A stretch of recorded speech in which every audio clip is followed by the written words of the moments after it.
Clearing mines in the Strait of Hormuz is not just a sweeping operation, it is actually walking right into a pre-sited kill zone. Many military analysts will quickly tell you that the US Navy has the technology to clear the mines, but they simply will not do it.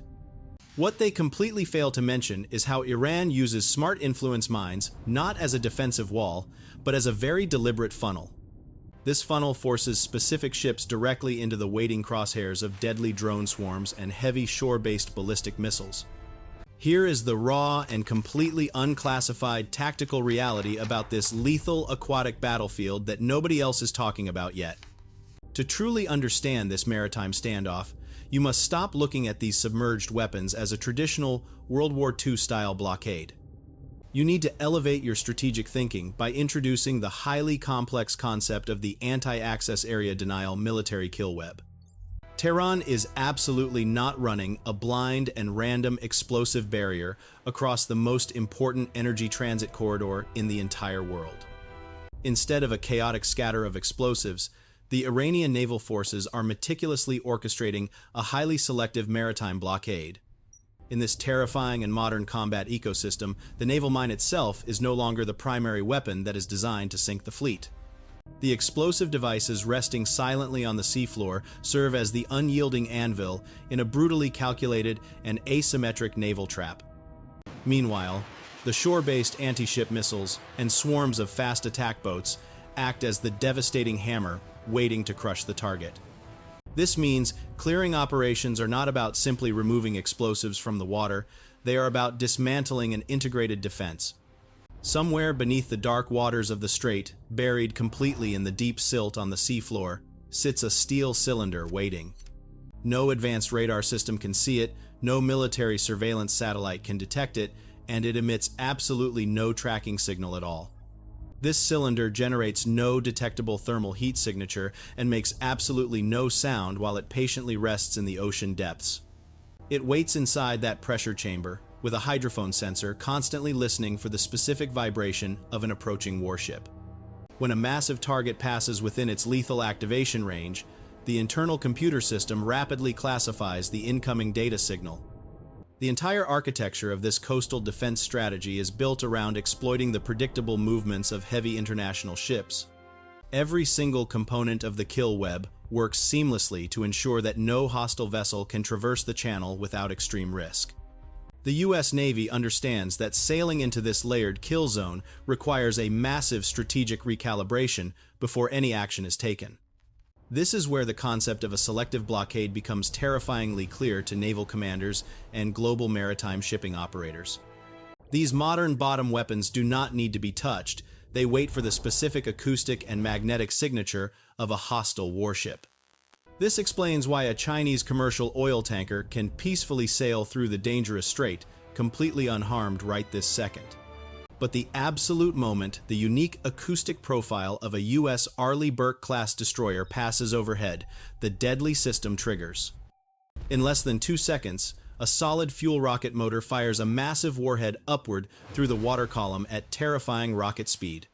This weapon punches right through the heavy steel hull of a ship from directly below, completely destroying the vessel in mere moments. That terrifying piece of machinery is known as the EM-52, originally designed by China and eventually purchased by the Iranian military. Advanced smart mines are designed to detect the prop wash or wake anomalies of a heavy vessel, completely ignoring smaller decoy boats. Right now, this silent killer sits directly beneath the crucial strait that normally carries 20% of the global crude oil supply. The EM-52 Rising mine is an absolute nightmare because you cannot simply armor against a weapon that violently attacks from underneath. Furthermore, naval commanders cannot actively detect this passive threat until it officially fires its rocket and breaches the surface. But the EM-52 rocket-propelled mine is definitely not the only devastating and asymmetric threat hiding silently in these congested waters. Iran currently maintains a massive estimated inventory of up to 6,000 naval mines, which is the largest stockpile in the region. This deadly arsenal includes moored mines, bottom influence variants, and cheap drifting explosive charges that create maritime chaos. Some of these older contact weapons cost extremely little to manufacture, making them far cheaper than purchasing a standard used jet ski. These bottom-influence devices use a sophisticated magnetometer to detect the magnetic field of a massive steel hull passing closely by. They also utilize a sensitive pressure sensor accurately measuring the massive water displacement caused by a gigantic commercial vessel. They are programmable to fire their payload only when all three signatures perfectly match the acoustic profile of a large, floating target. This patient and highly selective filtering system easily ignores small civilian craft while ruthlessly waiting for the high-value target. The entire world heavily relies on this narrow waterway, but right now it is rigged with thousands of highly selective explosive triggers. You cannot casually sail a multi-billion-dollar warship into a contested zone where highly intelligent sensors are waiting to ambush you. Now look carefully at the unique geographical reality of this vital region, because the U.S. Navy dominates the deep ocean waters worldwide. However, the Strait of Hormuz forces their massive fleets into littoral zones, which are shallow and heavily congested coastal waters. In these extremely restrictive environments, billion-dollar destroyers are placed at a distinct and terrifying tactical disadvantage. The strait itself is 21 nautical miles wide, but commercial ships must follow the mandatory traffic separation scheme lanes. By strategically seeding the outbound lanes of this specific transit scheme, Iran forces international shipping into narrow corridors. These predictable maritime corridors are already pre-sighted by their coastal artillery and anti-ship missile batteries hidden inland.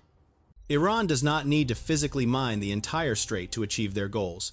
They only need to mine a ribbon 2 nautical miles across. This creates an environment where the cost arithmetic of naval warfare becomes absolutely devastating for any modern Western military. Back in 1988, exactly one cheap Iranian contact mine detonated directly beneath the frigate USS Samuel B. Roberts. That single explosive device cost roughly $1,500, but it took nearly $90 million to rebuild the warship.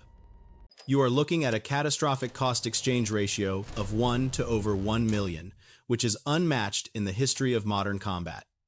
A simple piece of steel equipped with an explosive charge still owns the most lopsided and brutal cost ratio in modern naval warfare. This localized threat transforms these cheap weapons into an insurance nightmare, terrifying every single major tanker operator on Earth. The deadly minefield does not actually sink a massive global fleet. It effectively sinks an entire international marine insurance policy.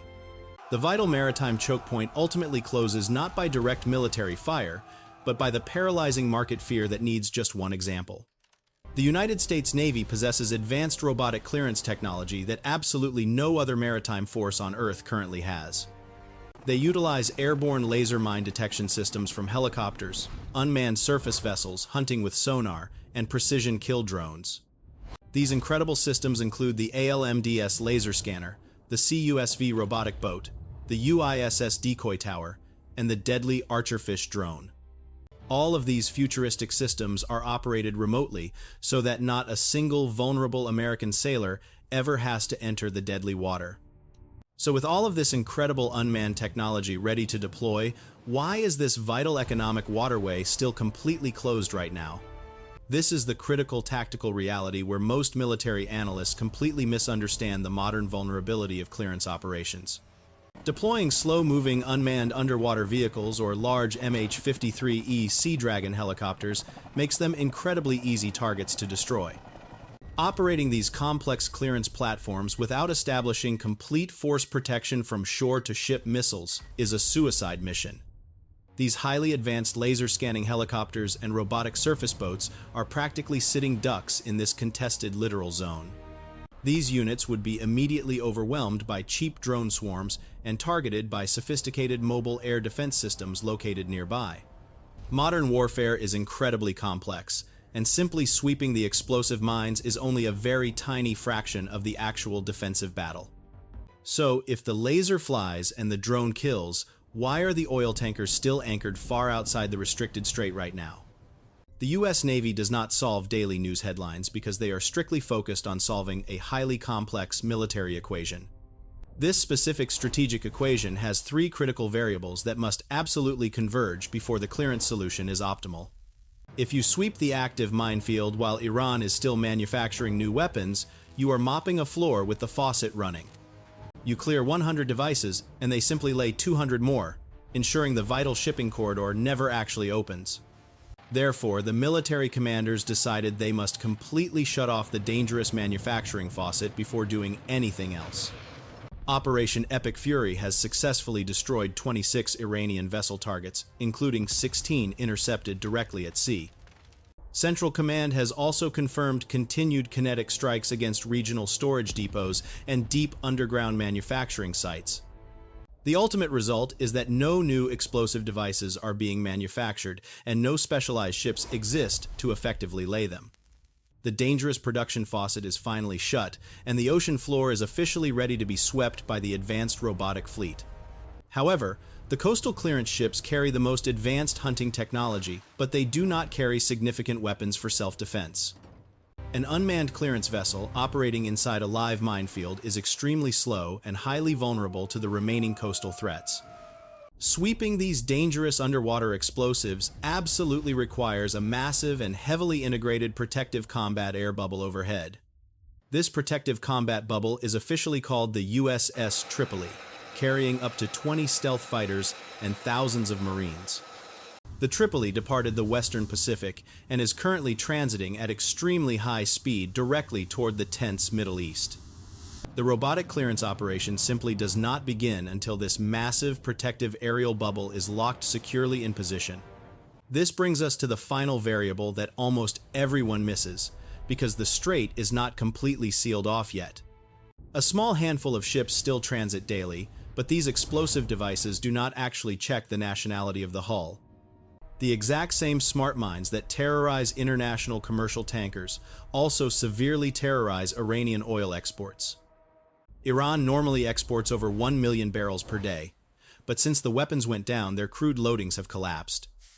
Major tanker operators will not send massive vessels into a region where the insurance premium exceeds the cargo profit.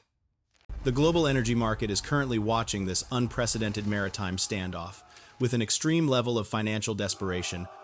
Every single day that these explosive charges remain active, the insurance premiums for commercial transit continue to skyrocket.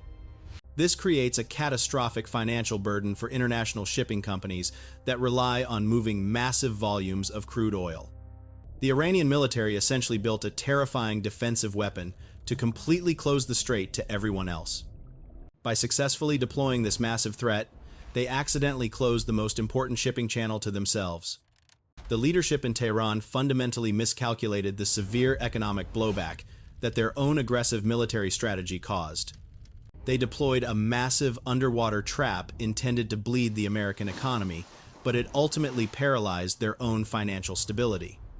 The immense domestic pressure inside the Iranian government is constantly compounding as their primary source of national revenue vanishes.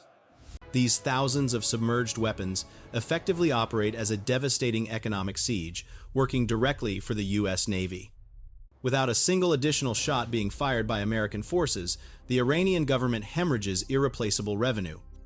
Meanwhile, the American naval commanders are watching this financial self-destruction unfold with tremendous patience and discipline. There is absolutely no strategic rush to deploy multi-million-dollar robotic clearance systems while the enemy destroys their own economy. This is the ultimate evolution of modern warfare, where economic attrition becomes the primary tool for defeating a hostile adversary. The brilliant strategic positioning by the American fleet transforms the Iranian arsenal into a devastating economic boomerang. By simply maintaining their defensive perimeter and completely refusing to enter the kill zone, the military achieves total victory. The incredibly sophisticated defensive network constructed by the coastal artillery becomes entirely useless without any designated targets. When the production faucet is finally shut and the aerial roof is in place, the ultimate economic pressure reaches maximum. Only when this complex strategic equation reaches its absolute optimum will the military finally clear the dangerous water. They will ruthlessly execute this clearance operation with scanning lasers and robotic drones strictly on American terms. The EM-52 still sits silently on the dark floor of the contested strait, waiting for a massive ship to pass directly overhead. It still patiently listens and remains absolutely ready to violently fire its solid rocket upward at terrifying supersonic speed. Decades ago, a desperately cheap explosive device completely tore through the heavy hull of the USS Samuel B. Roberts frigate. The Naval High Command carefully looked at that devastating mathematical equation and made an absolute and uncompromising decision. Never again would brave sailors have to solve the cheapest weapon in warfare with the most expensive asset the military possesses. The military will absolutely never again sacrifice human life to clear a primitive defensive trap constructed by a hostile nation. Instead, they will deploy lasers from the sky and robotic sonar beneath the surface to hunt down these hidden asymmetric threats. They will continue deploying acoustic decoys that successfully lure intelligent explosive devices into immediate self-destruction. The clearance chain will rely completely on precision drones that effectively kill the submerged targets with shaped energy charges. This massive operation utilizes 4 integrated systems, executing 4 distinct steps, requiring 0 sailors in the dangerous water. Naval mines remain the cheapest and oldest, yet simultaneously the most dangerous asymmetric weapon in modern maritime combat history. A tremendously cheap explosive can effectively close a narrow strait, through which a massive percentage of global oil normally flows. But every single explosive device can only fire its payload exactly once, before it is permanently eliminated from the tactical board. When the military factory that built these dangerous weapons is reduced to ash, the endless Iranian supply chain is finally severed. The very last explosive device resting on the floor of the strait is definitively the last mine this hostile regime will ever have.